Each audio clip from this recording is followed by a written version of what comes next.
अल्लाह की सरताब कदम शान है ये, अल्लाह की सरताब कदम शान है ये, इंसान नहीं इंसान वो इंसान है ये। कुरान तो ईमान बताता है इन्हें, कुरान तो ईमान बताता है इन्हें, ईमान ये कहता है मेरी जान है ये। रफ़ीक़ान गिरामी क़द्र वक़ार, मुबारकबाद के लायक हैं आप तमामी हज़रात जिन्होंने नबी करीम सल्लल्लाहु अलैहि वसल्लम की अक़ीदत व महब्बत में डूब कर आज की इस तक़रीब सगीद का एहतमाम व इंतज़ाम किया। बहुत देर से आप तमामी हज़रात आज की मजलिस में तशरीफ़ रखते हैं। कई तकरीरें भी हो चुकी हैं, नाते पाक के भी अशार तसलसल के साथ पढ़े जा चुके हैं। देखिए आज ज़रूरत इस बात की है कि जलसे में गुफ्तगू भी बड़ी संजीदगी के साथ हो और सुनने वाले भी बड़ी संजीदा मिजाज रहकर गुफ्तगू सुने। जलसे का मकसद ये नहीं है कि बस हम रफ़ में गुफ्तगू करते जाएं और आप बहुत ज़ोरदार तरीक़े से 10-20 नारे लगा लें, जलसा ख़त्म हो जाए। ये जलसे का मकसद हरगिज़ हरगिज़ नहीं है। जलसे का मकसद ये है कि यहाँ से दीन की तबलीग हो, शरीयत की बातें बयान की जाएं और बड़े ही अदब व एहतराम के दायरे में रहकर लोग गुफ्तगू सुने।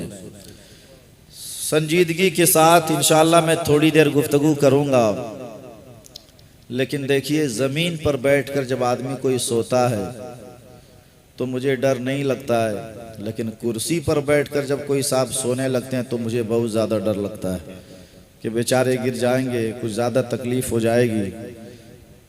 इतने वक्त में जलसा ख़त्म हो जाना चाहिए कि हम सारे लोग बड़ी आसानी के साथ फजर की नमाज के लिए उठ सकें। इसका भी ख़ास ख्याल होना चाहिए। कमेटी के लोग इधर उधर मुंतशिर हैं तो कुछ मांगने के लिए नहीं बल्कि तकरीर सुनने के लिए मैं गुजारिश करूंगा कि आके पिंडाल के अंदर बैठ जाएं। अक्सर ये होता है कि जो लोग जलसे करते हैं वही लोग तकरीर नहीं सुन पाते। ये मोहब्बत में करते हैं, इंतज़ाम में लग जाते हैं। बहरहाल जितने लोग मौजूद हैं आप तमामी हजरात तवज्जो फरमाएं। थोड़ी देर आपकी समात के दस्तरखान पर कुरान और हदीस की शक्ल में कुछ रूहानी ग़िज़ा रखने की कोशिश करूँगा। बयान करना मेरा काम है, कबूल करना आपकी समात का काम है।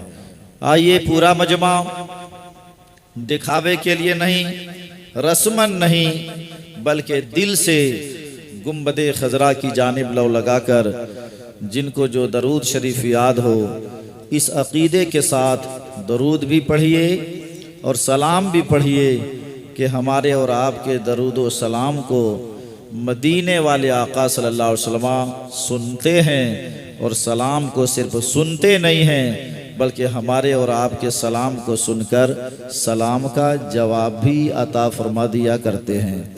इस अकीदे के साथ पूरा मजमा दरूद शरीफ पढ़ने। अल्लाहुम्मा सल्ली अला सय्यिदिना व शफीक़िना हबीबना मलजाना मुहम्मद मुबारक वसल्लिम सल्लु अलैहि सलातु व सलामन अलैका या रसूल अल्लाह या हबीब अल्लाह सल्लल्लाहु तआला अलैहि वसल्लम। मैंने क्या कहा? अभी हज़रत मौलाना सद्दाम साहब एक शेर पढ़ रहे थे, क्या सदाए हुजूर सल्लल्लाहु अलैहि वसल्लम हमारी सदा को सुनते हैं। मफ़हूम ये था। कुछ लोग कहते हैं नहीं सुनते हैं। एक हदीस में पढ़ना चाहता हूँ, लेकिन आप लोगों से गुजारिश है सर झुका के नहीं बल्कि मुझे देखिए, और जब मैं हदीस पढ़कर रुक जाऊँ तो दिखावे के लिए नहीं बल्कि सवाब की नीयत से सारे लोगों को बोलना है सुभान अल्लाह। सुभान अल्लाह बोलेंगे कितना सवाब मिलेगा? पहले सवाब वाली हदीस सुन लीजिए, फिर सरकार सुनते हैं उस पर हदीस में पढ़ूंगा। हुजूर सल्लल्लाहु अलैहि वसल्लम इरशाद फरमाते हैं, एक किताब है अहयाउल उलूम जिल्द नंबर 1 सफ़ा नंबर 64। तैयार हैं आप हज़रात? तो पहले ही एक बार बोल दें या रसूल अल्लाह। क़ालल नबिय्यु सल्लल्लाहु तआला अलैहि वसल्लम मन क़ाल सुब्हानल्लाह गुरिसत लहु नखलतुन फिल जन्नह औ कमा क़ालल नबिय्यु सल्लल्लाहु तआला अलैहि वसल्लम।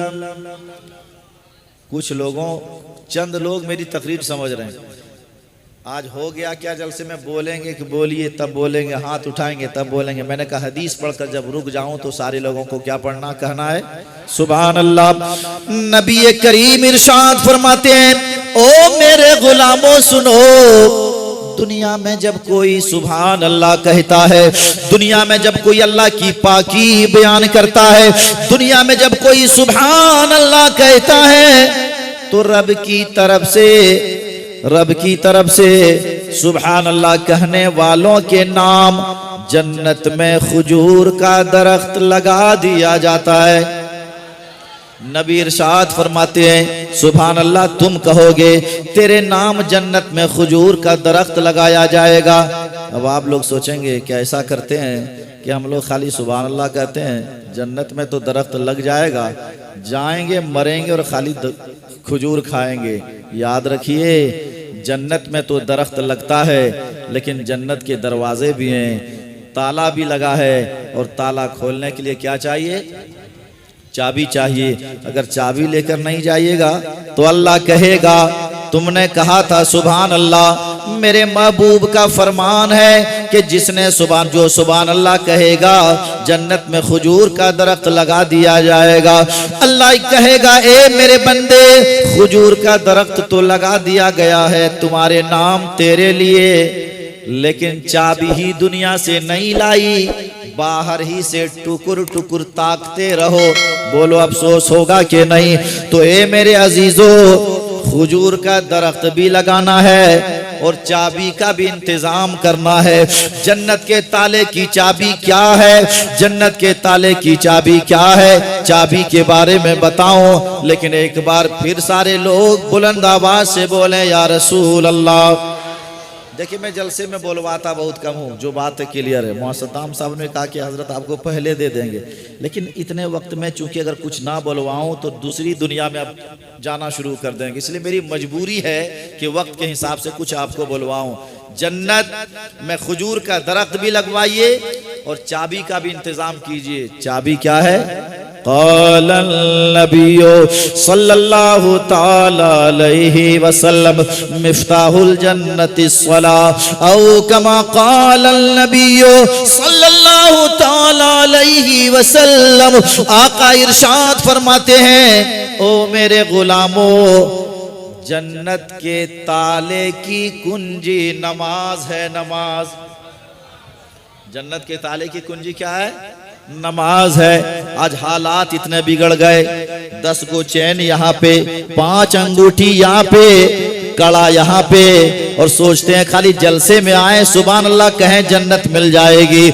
ए मेरे अजीजों, याद रखना, नबी करीम इरशाद फरमाते हैं, ओ मेरे गुलामों, अगर तुम चाहते हो कि जन्नत के अंदर तुम्हारी एंट्री हो सके, अगर तुम चाहते हो कि जन्नत के अंदर तुम्हारा दाखिला हो सके, तो याद रखना, दुनिया में जब तक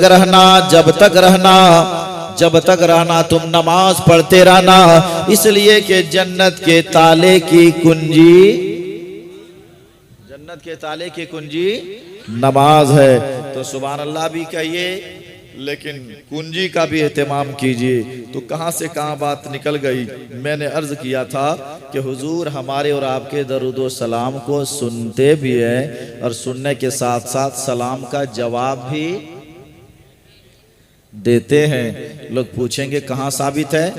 तो सुनिए, हदीस में पढ़ता हूँ, हदीस की वही किताब मिशकात शरीफ, जिल्द नंबर 1 सफ़ा नंबर 86। जिसका ये अकीदा है, सरकार सुनते हैं, हदीस पढ़कर जब रुक जाऊंगा तो वही सारे लोग या रसूल अल्लाह बोलेंगे। पढ़ता हूँ हदीस, क़ालन नबियो सल्लल्लाहु ताला अलैहि वसल्लम मा मिन अहदिन युसल्लिमु अलैया इल्ला रद्दल्लाहु रूही अलैया हत्ता रुद्दा अलैहि सलाम औ कमा क़ालन नबियो सल्लल्लाहु ताला अलैहि वसल्लम। हुजूर इरशाद फरमाते हैं, पूरी दुनिया से जहां से भी मेरा चाहने वाला जब मेरी अकीदत में डूब कर सलाम पढ़ता है, जब मेरी मोहब्बत में सरशार होकर सलाम पढ़ता है, तो हदीस का मतलब ये है, हदीस का मफहूम ये है, नबी इरशाद फरमाते, मेरे गुलामों, मैं मदीना ही में रहकर तेरे सलाम को सुनता भी हूँ और सुनने के साथ साथ तेरे सलाम का जवाब भी अता कर दिया करता हूँ। ये गरीब नवाज मस्जिद का खादिम अपनी जेब से गुफ्तगू नहीं करता, मुस्तफा की हदीस पढ़ता है।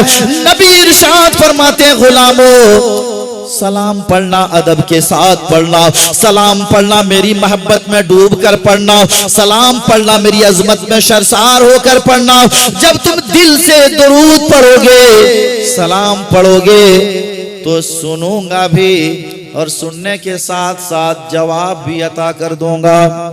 तो इस अकीदे के साथ पूरा मजमा एक बार और दरूद शरीफ पढ़ लीजिए। अल्लाहुम्मा सल्ली अला सय्यिदिना व शफीअना हबीबना मलजाना मुहम्मद मुबारक वसल्लिम सल्लु अलैहि सलातु व सलामन अलैका या रसूल अल्लाह या हबीब अल्लाह सल्लल्लाहु ताला अलैहि वसल्लम। सरकार सुनते हैं, हुजूर सैयद साहब क़िबला भी तशरीफ़ फरमाएं और बड़ी देर से तशरीफ़ रखते हैं। ये इनकी मोहब्बत है कि इतनी देर से हज़रत तशरीफ़ रखते हैं। मैं ज़्यादा वक्त नहीं लूँगा, कोशिश मैं करूँगा गुफ्तगू में समेट दूँ, लेकिन जब ये हदीस में पढ़ता हूँ तो ख़ासकर नात खां से इजाज़त लेकर 2 शेर में पढ़ता हूँ। लेकिन आप लोग उदास लग रहे हैं, ज़रा एक बार मुस्कुरा कर बोलिए सुभान अल्लाह। हाँ, दो शेर में पढ़ता हूं, सरकार सुनते हैं। बोलिए सरकार। कौन कहता है दूर रहते हैं, बात सच्ची है तो उसी तौर पर सुनिएगा। लोग समझाते हैं, इस तरह समझाते हैं कि बाबा तुम यहाँ पे घाट भी लगता है ना, लोग कहेंगे यहाँ से किसी को सलाम करो और नेमतपुर वहाँ पे रोड पर जीटी रोड में कोई हो, यहाँ से कीजिएगा सलाम अलैकुम, तो बोलिए जीटी रोड पर रहने वाला सुनेगा आपके सलाम को, जल्दी बोलिए। तो लोग कहते हैं इतना करीब जब नहीं कोई सुन सकता तो मदीना, कोई बात है क्या? मदीना कितनी दूरी पे है? बहुत दूर है मदीना शरीफ, यहाँ से सलाम करोगे तो सरकार कैसे सुनेंगे? ऐसे लोगों को पगलवाते हैं ये लोग समझ गए वो लोग। तो सुने, शायर लिखता है कि कौन कहता है दूर रहते हैं, कौन कहता है दूर रहते हैं, अरे बन के आँखों में नूर रहते हैं। वाह वाह वाह, नारे तकबीर, नारे तकबीर, नारे रिसालत, नारे रिसालत, जश्न ईद मिलादुन नबी, सुभान अल्लाह। है दूर रहते हैं। अच्छा, मदीना शरीफ बज़ाहिर दूर है या करीब है? अरे बज़ाहिर दूर है, लेकिन शायर एक शेर लिखता है कि क्या हुआ दूर गरे मदीना है, कि क्या हुआ दूर गरीब मदीना है, क्या हुआ दूर गरीब मदीना है, मेरे दिल में हुजूर रहते हैं, मेरे दिल में हुजूर रहते हैं, बन के आँखों में नूर रहते हैं। तकरीर के दौरान मुख्तसरन दो बात मैं साबित करूंगा। एक तो ये कि जिस दिन या जिस तारीख में अल्लाह किसी ख़ास नेमत, कोई ख़ास नेमत नाजिल फरमाता है, वो दिन वो तारीख ईद की तारीख हो जाया करती है। और दूसरी बात ये साबित करूँगा कि मदीने वाले आका सल्लल्लाहु अलैहि वसल्लम कल भी जिंदा थे, आज भी जिंदा है। जो लोग कहते हैं ना रबीउल अव्वल को 12वीं तारीख को सरकार आए भी गए भी तो तुम लोग खुशी किस हवाले से मनाते हो, जिंदगी के हवाले से कि मौत के हवाले से, बस इसी दो बातों पर थोड़ा सा तबसरा मैं करूँगा। आइए कुरान पढ़िए आप।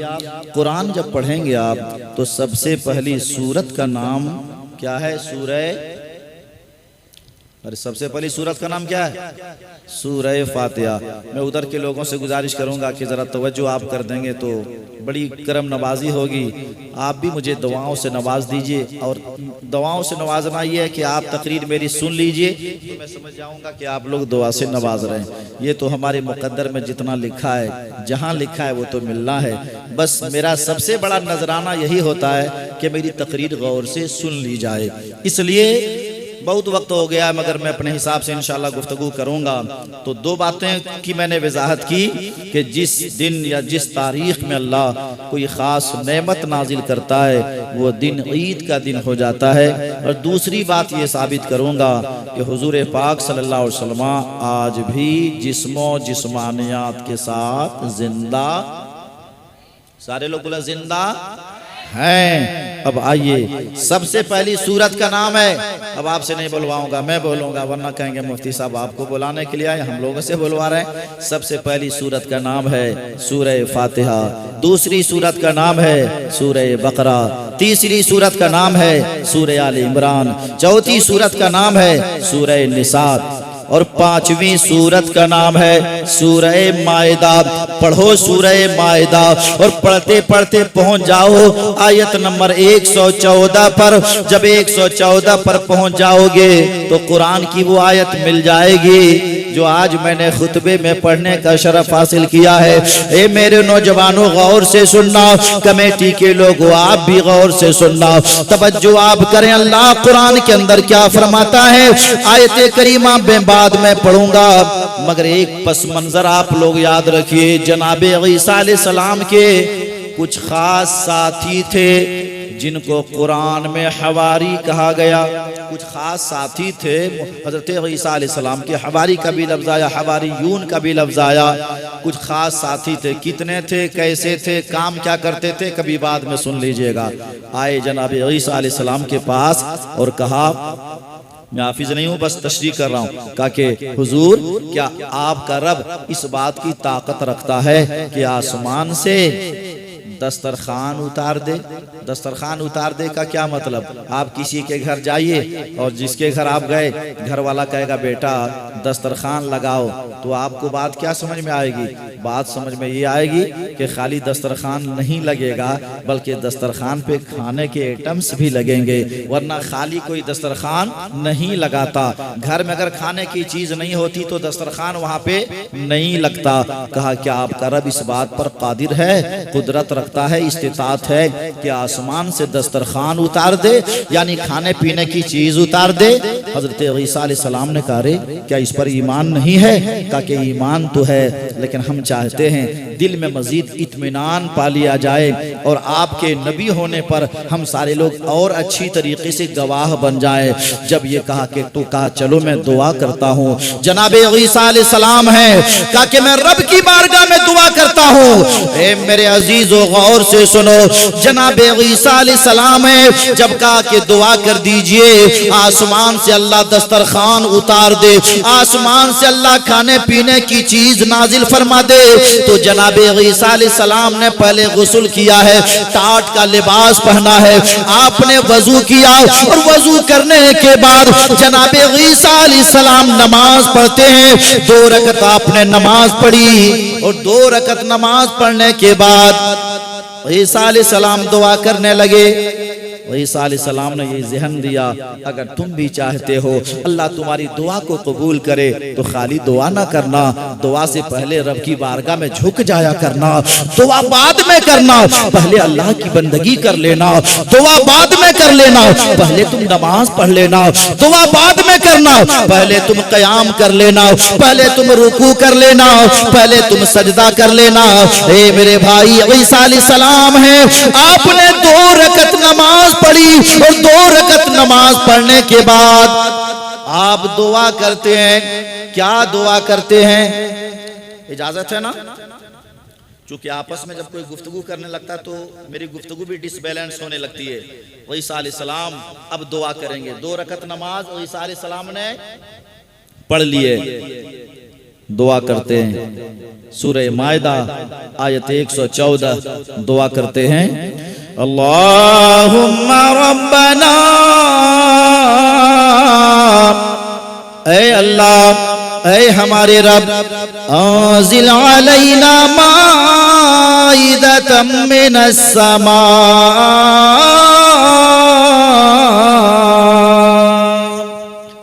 कभी इशारे से भी कुछ बोलिए। ईसा अलैहिस्सलाम दुआ करते हैं, अल्लाह आसमान से दस्तरखान उतार दे, आसमान से दस्तरखान उतार दे। और ए मौला, जिस दिन आसमान से दस्तरखान उतरेगा ना, तकूनु लना ईदल लिअव्वलिना व आखिरिना।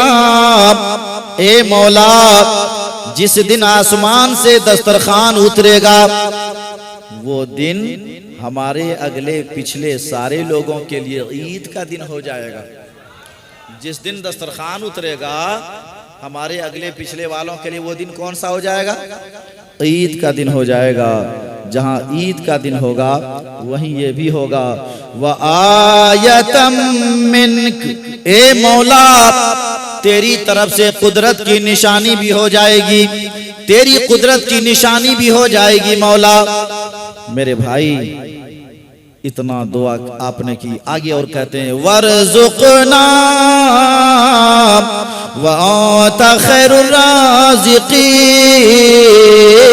ए मौला हमें रिस्क दे, तू बेहतरीन रिस्क देने वाला है। जब दुआ करके फारिग हो गए जनाबे ईसा अलैहिस्सलाम, कुरान में समझा रहा हूँ, जब दुआ करके फारिग हो गए तो क्या देखा कि आपके सामने खूबसूरत दस्तरखान पे खूबसूरत ग़िज़ा मौजूद है, खाने पीने की चीज़ मौजूद है। अब ईसा अलैहिस्सलाम ने फिर वज़ू किया। तो एक है वज़ू करना और एक है वज़ू पर वज़ू करना, दोनों में फ़र्क है। वज़ू पर वज़ू करने की बहुत ज़्यादा फ़ज़ाइल सवाब है। इसका मतलब क्या है? आप पहले एक वज़ू कर लें, कोई फ़र्ज़ कोई वाजिब अदा कर लें, रब की बंदगी कर लें, फिर आप अभी बावज़ू हैं। जैसे कि एग्जाम्पल से मैं समझा देता हूँ। अक्सर देखिएगा कि असर की नमाज जब लोग पढ़ते हैं तो असर और मगरिब के दरमियान वक्त बड़ा शॉर्ट होता है। असर की नमाज आपने पढ़ ली, बावज़ू हैं आप, बावज़ू हैं आप। अब आप ये सोचें कि मैं बावज़ू अगरचे हूँ, लेकिन चलिए एक बार मैं फिर वज़ू कर लेता हूँ।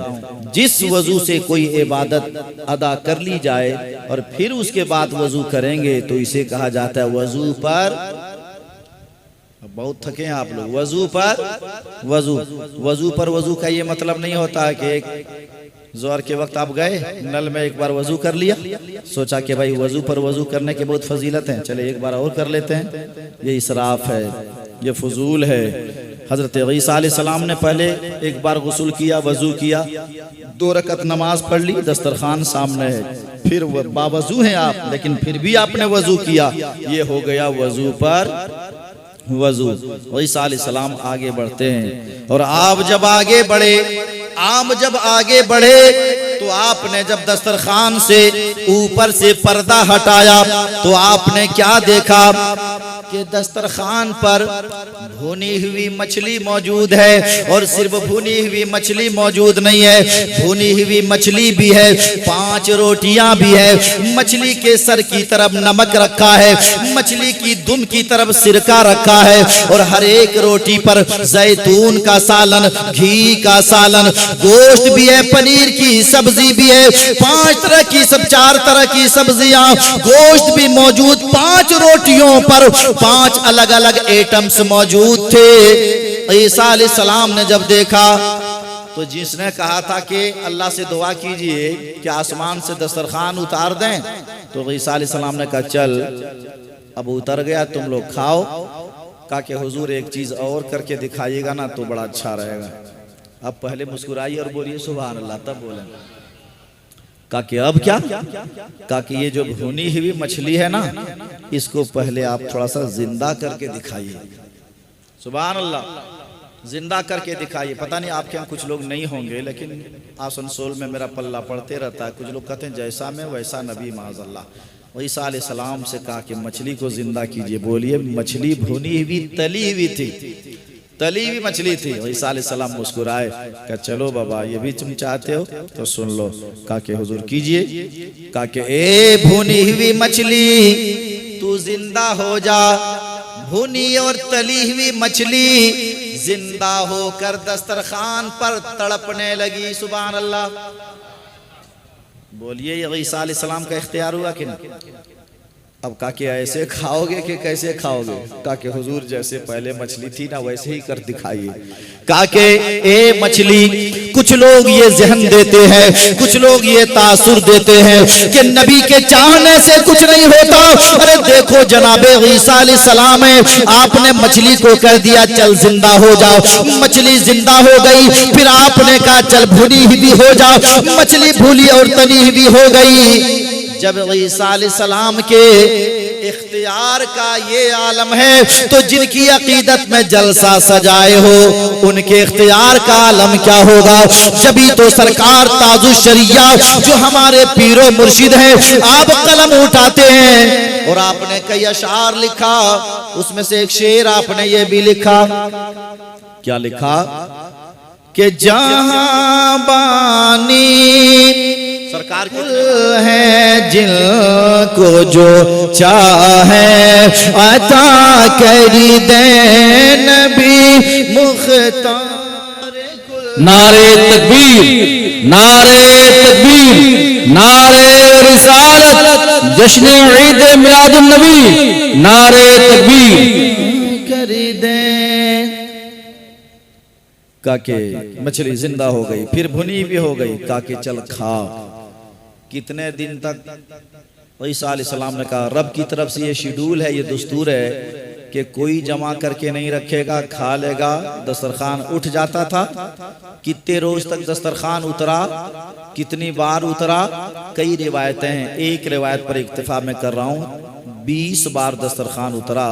लेकिन शेड्यूल ये था कि एक दिन गैपिंग होकर एक दिन उतरता, तो कुल 40 दिन में कितने बार उतरे, 20 बार। और उस खाने का नाम है मन्नो सलवा। उसकी एक खुसूसियत थी, बहुत सारी खुसूसियात थी। वो खाना कोई गरीब खा लेता था ना तो अमीर हो जाया करता था। कोई अगर मरीज खाता था ना तो ठीक हो जाता था। कुछ दिन तक तो ये सिस्टम चला, लेकिन फिर बीच में अल्लाह का हुक्म आ गया, ईसा अलैहिस्सलाम मालदार आप नहीं खाएंगे, सेहतमंद नहीं खाएंगे, बल्कि गरीब खाएंगे और बीमार खाएंगे। इसमें भी हिकमत थी, लेकिन कम बख्तों ने नहीं समझा। कुछ लोगों ने हिकमत ये थी कि खाना गरीब खाता था तो बीमार, गरीब खाते थे तो मालदार हो जाते थे।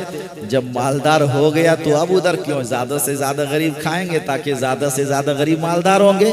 जो सेहतमंद हो गए उसे किनारे हो जाना चाहिए। ज्यादा से ज्यादा मरीज खाते ताकि ज्यादा से ज्यादा लोग सेहतमंद हो जाते। लेकिन जब ये सिस्टम हो गया ना तो कुछ लोगों ने कहा, अरे ये रब की तरफ से नहीं उतरता था, ईसा अलैहिस्सलाम के जादू से उतरता था, माज़अल्लाह। जब ऐसा कहा ना तो उन लोगों की सूरत मस हो गई। और एक रिवायत में तो यहाँ तक बात आई कि खिंजीर की शक्ल में उन लोगों की सूरत बदल गई। और 3 रोज के बाद बड़े जिल्लत और रुसवाई के साथ वो लोग मर गए जिन्होंने जनाब ईसा अलैहिस्सलाम पर जादू की तोहमत लगाई थी। ए मेरे भाई, आपको बताना क्या है, ईसा अलैहिस्सलाम ने क्या कहा, मौला आसमान से दस्तरखान उतार दे। जिस दिन दस्तरखान उतरेगा ना वो दिन हमारे लिए कौन सा दिन हो जाएगा, ईद का दिन हो जाएगा। वो दस्तरखान जो उतरा था दिन था इतवार। यही वजह है ईसाई लोग उस दिन को किस तौर पर जानते पहचानते हैं, आपको मालूम है। अब नतीजा क्या देना है, आसमान से दस्तरखान उतरे वो दिन ईद का दिन हो जाए। तवज्जो है ना, आसमान से दस्तरखान उतरे वो दिन ईद का दिन हो जाए। आसमान से मछली भुनी हुई उतरे वो दिन ईद का दिन हो जाए। आसमान से 5 रोटियां उतरे वो दिन ईद का दिन हो जाए। आसमान से घी, पनीर, शहद, ये सारी चीजें उतरे वो दिन ईद का दिन हो जाए।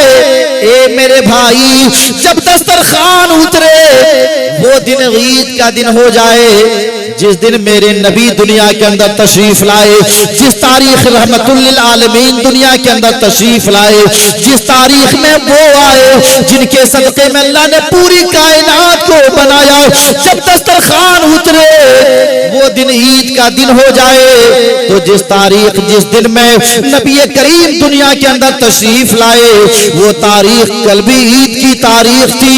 और जब जब वो तारीख आएगी ईद ही की तारीख कल आएगी।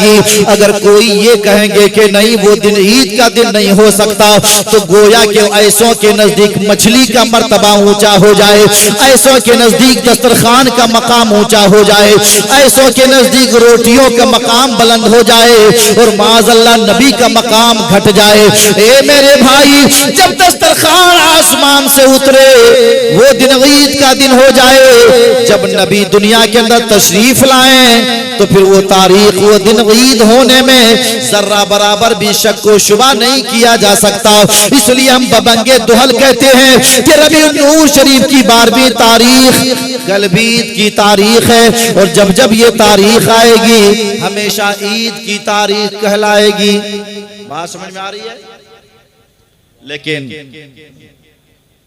हाँ, तो अल्लाह की खास कोई नेमत उतरे आए तो वो दिन ईद का दिन हो जाता है। तमाम नेमतें जिनके सदक़े में मिली वो आए और उस दिन उस तारीख को ईद की तारीख होने से इनकार करें, ये किसी और की फूटी हुई किस्मत हो सकती है। मेरे अजीजों, जश्न ईद मिलादुन नबी का एहतमाम किया जुलूस मोहम्मदी सल्लल्लाहु अलैहि वसल्लम की शक्ल में, लेकिन हमारे ऊपर कुछ और भी जिम्मेदारियां होती हैं। जिम्मेदारियों को भी इंशाल्लाह मैं बयान करूंगा, लेकिन हम कैसे हुजूर सल्लल्लाहु अलैहि वसल्लम की आमद के तज़किरे ना करें। दूसरा जो मेरा टॉपिक था, कुछ लोग कहते हैं 12 को सरकार आए भी 12 को गए भी, तो ये लोग जश्न मनाते हैं खुशी के हयात के हवाले से या विसाल के हवाले से। ए बाबू, कोई बात है क्या? कुछ लोग कहते हैं सरकार उसी तारीख में आए गए भी, मौत के हवाले से जश्न मनाते हो या जिंदगी के हवाले से। एक हदीस में पढ़ूंगा, लेकिन सही बोलिए, आप लोग मजबूर होकर तो नहीं सुन रहे हैं। एक हदीस सुना दो तो जल्दी बोल दें या रसूल अल्लाह। हाँ, सारे लोग नहीं बोल रहे, इधर के लोग खाली बोलिए या रसूल अल्लाह। आप बोले या रसूल अल्लाह, सारे लोग बोले या रसूल अल्लाह।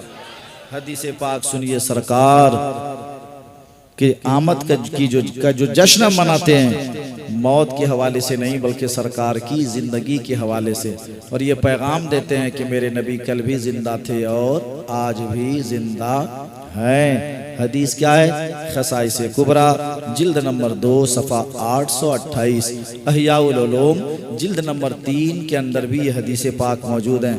लेकिन बाबू लोग, कमेटी के लोग, हदीस पढ़ूंगा गुफ्तगू करेंगे तो ये हदीस की शान के खिलाफ है। हदीस जब पढ़ी जाए, पढ़ने वाले भी बाअदब होकर पढ़ें और सुनने वाले भी बाअदब होकर सुने। अगर मुअद्दब अंदाज में सुनना चाहते हैं तब मैं हदीस पढ़ूंगा, आप सुनेंगे इंशाअल्लाह। मैं हदीस पाक पढ़ता हूँ। क़ालन नबियो सल्लल्लाहु ताला अलैहि वसल्लम हयाती खैरुल लकुम व मौती खैरुल लकुम, अम्मा हयाती फसुन्नु लकुम सुनन व उशर्रु लकुम उशराए, अम्मा मौती फइन्ना मालकुम तुरज़ु अलैया फमा रायतु मिनहा हसना हमिदुल्लाह अलैहि वमा रायतु मिनहा सय्या इस्तग़फ़रतुल्लाह लकुम औ कमा क़ालन नबियो सल्लल्लाहु ताला अलैहि वसल्लम। हुजूर फरमाते हैं कि मेरी जिंदगी भी तुम लोगों के लिए बेहतर है। और हुजूर सैयद साहब मौजूद हैं, साफ तर्जमा में कर दूं। सरकार फरमाते हैं मेरी जिंदगी भी तुम लोगों के लिए बेहतर है और मेरी मौत भी तुम लोगों के लिए बेहतर है। लेकिन इस मौत पर भी बोल दीजिए सुभान अल्लाह। बात ही इतनी प्यारी है, आपका कोई दोस्त हो और आपका ये मेरे दोस्त जिंदा रहो, वो भी मेरे लिए अच्छा है, और जितनी जल्दी हो सको ट्रांसफ़र हो जाओ, ये भी मेरे लिए अच्छा है। दूसरे दिन से गुफ्तगू बंद हो जाएगी। मेरे भाई, हुजूर क्या फरमा रहे हैं? ए जश्न ईद मिलादुन नबी मनाने वाले, ए मेरे गुलामों, याद रखना मेरी जिंदगी भी तुम लोगों के लिए बेहतर है, मेरी मौत भी तुम लोगों के लिए बेहतर है। या रसूल अल्लाह सल्लल्लाहु अलैहि वसल्लम, समझाइए अपने गुलामों को, जिंदगी तो आपकी हम लोगों के लिए बेहतर है, ये तो बात समझ में आ रही है, लेकिन सरकार खुद समझाते हैं, सुनो मेरे गुलामों, अम्मा हयाती, ए मेरे गुलामों, मेरी जिंदगी तुम लोगों के लिए बेहतर है। इस एतबार से फसुन्नु लकुम सुनन व उशर्रु लकुम शराए, जब तक मैं ज़ाहिरी तौर पर मौजूद हूँ मैं शरीयत की तालीम देता हूँ, मैं सुन्नत की तालीम देता हूँ। नमाज पढ़ो सवाब ये है बताता हूँ, रोज़ा रखो सवाब ये है बताता हूँ, हज करो हज का बदला जन्नत है बताता हूँ, ज़कात दो ज़कात करने से माल पाक साफ होता है बताता हूँ। सुनो, मैं जब तक दुनिया के अंदर बज़ाहिर हूँ मैं ये बताता हूँ, माँ बाप के चेहरे की जियारत करो, अल्लाह तुम्हें हज मकबूल का सवाब देता है।